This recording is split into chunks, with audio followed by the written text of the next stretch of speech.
আসসালামু আলাইকুম। আশা করি সকলেই ভালো আছেন। আজ মাছের মালা নিয়ে হাজির হয়েছি।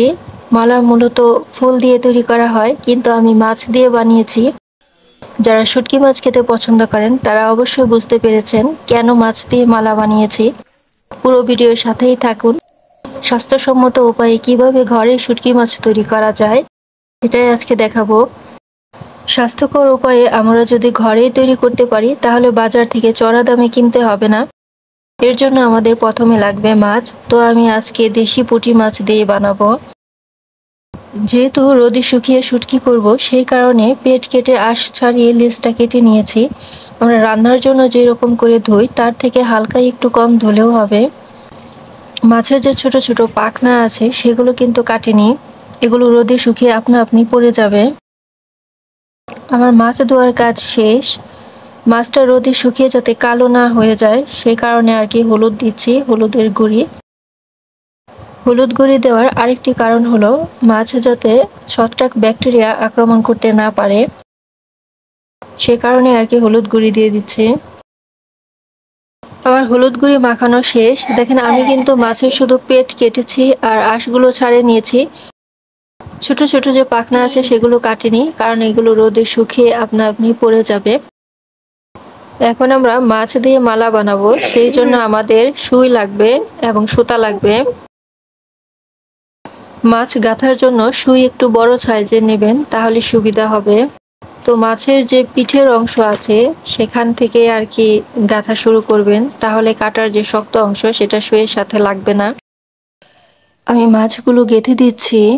দুভাবেই আর কি শুকানো যায়, একটি হচ্ছে মালার মতো করে গেঁথে, আর একটি হচ্ছে ঝুড়িতে। গেঁথে দেওয়ার সুবিধা হচ্ছে মাছগুলো রোদে এপিঠ ওপিঠ দু পিঠেই লাগবে। আর যেখানে অল্প জায়গা, ঝুড়ি রাখার মতো জায়গা নেই, সেখানেও আপনি মাছগুলো ঝুলিয়ে রাখতে পারবেন।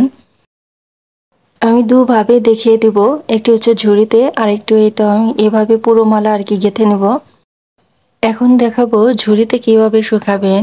ঝুড়ির ক্ষেত্রে প্লাস্টিকের পরিবর্তে আপনি যদি বাঁশের ঝুড়ি সিলেক্ট করেন তাহলে সবচেয়ে বেশি ভালো হয়। তাহলে মাছগুলো ঘেমে যাবে না, নিচ থেকে ঘেমে যাবে না। আমি এখন মাছগুলো বাঁশের ঝুড়িতে ঢেলে দিচ্ছি।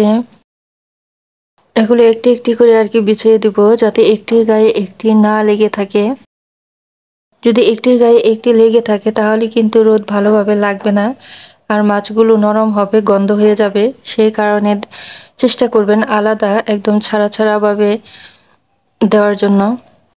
আমি মাছগুলো একটি একটি করে বিছিয়ে দিচ্ছি। বিছানো শেষ হয়ে গেলে একদম কড়া যেখানে রোদ পড়ে সেখানে দিতে হবে। যদি একদম কড়া হয় তাহলে শুকাতে আমার 2 থেকে 3 দিন সময় লাগবে। আর যদি রোদ 2-3 ঘন্টা লাগার পর ছায়া পড়ে যায় তাহলে দেখা যাবে যে 4-5 দিন সময় লাগবে।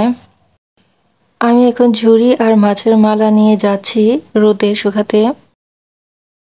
আমি এখন জানলার উপরে দিয়ে দেব। জানলা বলতে সবজি গাছের জন্য যে মাচা করা হয় সেই মাচার উপর। যেখানে একদম চড়া রোদ পড়ে ঠিক সেই জায়গাটাই সিলেক্ট করবেন, সেখানেই শুকা দেবেন। রোদ লাগার 1 থেকে 2 ঘন্টা পর মাছগুলো কিন্তু আমি এপিট ওপিট করে দেব। শুকা দেওয়ার পর এখানে আরেকটি বিষয় লক্ষণীয় হলো মাছের গন্ধে কিন্তু ছোট ছোট পিঁপড়া আসতে পারে, সে কারণে চারদিকে পিঁপড়ার বিষ ছিটিয়ে দিতে পারেন। তো আমার মাছগুলো একদিন শুকানোর পর এই অবস্থা হয়েছে। কালারটা কিন্তু চেঞ্জ হয়েছে এবং কিছুটা পানি শুকিয়ে গিয়েছে, সেই কারণে কিশমিশের মতো হয়েছে। আমি এখন আবারও রোদ্রে শুকা দিব। আমার ঝুড়িতে যে মাছগুলো ছিল সেগুলো নেটে দিয়েছি, আর যেটা মালা ছিল সেটা তো মালাতেই আছে। ঝুড়ি থেকে তুলে দিয়েছি কারণ আমার এখানে বিড়ালের উৎপাত অনেক বেশি। যাই হোক, আমি কিন্তু দ্বিতীয় দিনে রোদ্রে দিচ্ছি। আপনি যদি এইভাবে ঘরে স্বাস্থ্যসম্মত শুটকি মাছ পেতে চান তাহলে কিন্তু আপনি খুব সহজে বাজার থেকে মাছ কিনে সেগুলো রোদে শুকিয়ে নিতে পারেন। তাহলে চড়া দামে আপনাকে কিনতে হবে না, আপনি স্বাস্থ্যসম্মত উপায়ে নিজ হাতে শুটকি মাছ করতে পারবেন। আজ আর মাচার উপর দেব না, কারণ আজকে ঝুড়ি নেই। আজকে নেটে এবং কি রশিতে দিয়েছি, সেই কারণে রশির উপর বেঁধে দিয়েছি। এভাবে শুকাতে আমার আরও 2 দিন সময় লাগবে। আমার আরও 2 দিন সময় লাগার কারণ হচ্ছে আমি রোদ একটানা 3 থেকে 4 ঘন্টা পাই, তারপরে আর কি এখানে ছায়া পড়ে যায়। সেই কারণে আমার সময় বেশি লাগবে, কিন্তু আপনাদের যদি কড়া রোদ থাকে তাহলে কিন্তু আপনারা 2 দিনেই শুকাতে পারবেন। 2 দিন রোদ দেওয়ার পর আমার মাছগুলোর এই অবস্থা হয়েছে। এখনো পুরোপুরি শুকায়নি, কিছু ভেজা আছে, আরও শুকাতে হবে। তো আবারও রোদ্রে দিয়ে দেব। নিজ হাতে শুটকি করলে কিন্তু এর টেস্ট বহুগুণে বেড়ে যায়। আপনি যখন বাজার থেকে কিনবেন সেগুলো কিন্তু অনেক দিন ধরে স্টোর করা থাকে, অনেক পুরানো থাকে, সেগুলো ঠিকঠাক মতো টেস্ট পাওয়া যায় না। কিন্তু আপনি যদি নিজ হাতে করেন তাহলে একদম টাটকা ফ্রেশ শুটকি মাছটা পাবেন।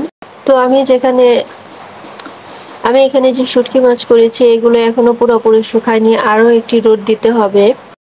এখানে আরেকটি কথা বলে রাখি, আমরা যদি শুটকি মাছ করার জন্য ধরেন 1 দিন বা 2 দিন রোদ দিলাম, তারপর আর রোদ পাচ্ছি না, বৃষ্টি নেমে গেছে বা ছায়া হয়ে আছে, তখন কিন্তু রোদ না পেলে মাছগুলো নষ্ট হয়ে যাবে। সে নষ্টের হাত থেকে বাঁচানোর জন্য আপনি একটি বয়ামে ভরে বা টিফিন বক্সে ভরে বা কোনো পলি ব্যাগে ভরে যদি নর্মাল ফ্রিজে বা ডিপ ফ্রিজে রেখে দেন, যখন আবার রোদ উঠবে তখন বের করে শুকা দিবেন, তো মাছগুলো ভালো থাকবে, নষ্ট হবে না। হাতে শুটকি মাছ করার আরেকটি গুণ হচ্ছে, অল্প টাকা দিয়ে মাছ কিনে আপনি অনেকগুলো শুটকি করতে পারবেন, কিন্তু বাজার থেকে দেখা যায় যে পরিমাণে একদমই অল্প থাকে কিন্তু টাকার পরিমাণটা অনেক বেশি থাকে। এই শুটকি মাছ কিন্তু আপনি ভর্তাও করতে পারবেন, ভুনাও করতে পারবেন, এবং কি বিভিন্ন রকমের সবজি এবং পাতা জাতীয় শাক সেগুলো দিয়েও রান্না করতে পারবেন। আমার কিন্তু মাছগুলো শুকানো শেষ, একদমই মচমচে হয়েছে, ভেতরে একটু পানি নেই, হাত দিয়ে চাপ দিলেই দেখা যাবে যে ভেঙে যাচ্ছে। খুব সুন্দরভাবে শুকিয়েছে। 3 থেকে 4টি রোদ দিয়েছি। এই যে দেখেন, হালকা একটু চাপ দিলে ভেঙে যাচ্ছে। তো এগুলো সংরক্ষণের জন্য এখন আমি কাচের বয়ামে ভরে তারপর ফ্রিজে রেখে দেব, নর্মাল ফ্রিজে, তাহলে সারা বছরই ভালো থাকবে। এখানে আমার পরিমাণটা অল্প, কারণ প্রথমে অনেকগুলো মাছ দিয়ে করেছিলাম, তো দুঃখের বিষয় হচ্ছে বিড়ালে এক মালা নিয়ে চলে গিয়েছে। তো এখানে একটি মালা থেকে যে শুটকিগুলো হয়েছে সেগুলোই দেখাচ্ছি। তো এখন আমি কাচের বয়ামে ভরে তারপর নর্মাল ফ্রিজে রেখে দেব। আপনারা বেশি করে বানিয়ে ভালোভাবে শুকিয়ে যদি ফ্রিজে রেখে দেন, নর্মাল ফ্রিজে, সারা বছর খেতে পারবেন। ফ্রিজে না রেখে যদি বাইরেও রাখেন তাহলেও ভালো থাকবে, সেক্ষেত্রে খুবই ভালো করে শুকাতে হবে। আর যদি গ্রামে থাকেন তাহলে অনেকে উনুনের ওপর, অর্থাৎ মাটির চুলার ওপর রান্না করার শেষে যে তাপ থাকে সে চুলার ওপর তাহলেও মাছগুলো আর কি অনেকদিন ভালো থাকে, কোনো ছত্রাক ব্যাকটেরিয়া আক্রমণ করতে পারে না। যারা শুটকি মাছ খেতে পছন্দ করে তাদেরকে কিন্তু আপনি গিফটও করতে পারেন। এভাবে হাতে বানিয়ে যদি গিফট করেন তাহলে অনেক বেশি খুশি হবে। আমার সাথে বসে বসে আমার ছেলেও আর কি আমাকে সাহায্য করছে, সব কাজে আর কি হাত দেয়। তো হাতে মেহেদি দিয়েছে, এক হাতে মেহেদি দিয়েছে আর এক হাত দিয়ে আর কি সাহায্য করতেছে। তো আমার এক মালাতে আর কি কাচের বয়মের এক বয়ম হয়েছে। আজ এই পর্যন্তই, কথা বাড়াবো না। সবার সুস্থতা কামনা করে বিদায় নিচ্ছি। আল্লাহ হাফেজ।